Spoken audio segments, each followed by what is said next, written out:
Juan Kapitulo 20. Sayo sa buntag sa unang adlaw sa simana, samtang ngit-ngit pa, si Maria Magdalena miadto sa lubnganan, ug nakita niya nga ang bato naligid naggikan sa baba sa lubnganan.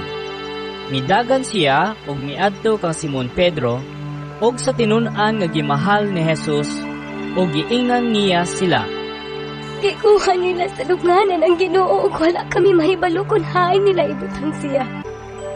Apan si Maria nagtindog nga naghilak didto sa gawas sa lubnganan.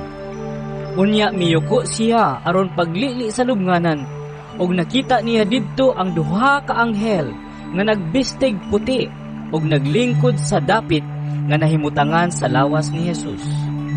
Ang usa didto sa dapit sa uluhan, ug ang usa dapit sa tiilan.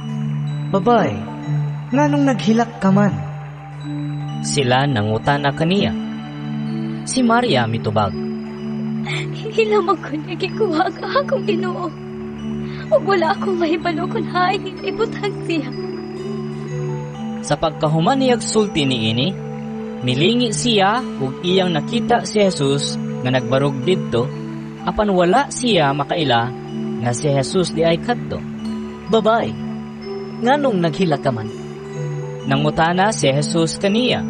Kinsa man ang imong gipangita? Nagtuo si Maria nga siya mao ang hardinero, busa miingon siya kaniya. Kung ikaw mo'y nagkuha kaniya, tugali ako kung hain mo siya ibutang. May kuhaon ko siya. Si Jesus miingon kaniya, Maria.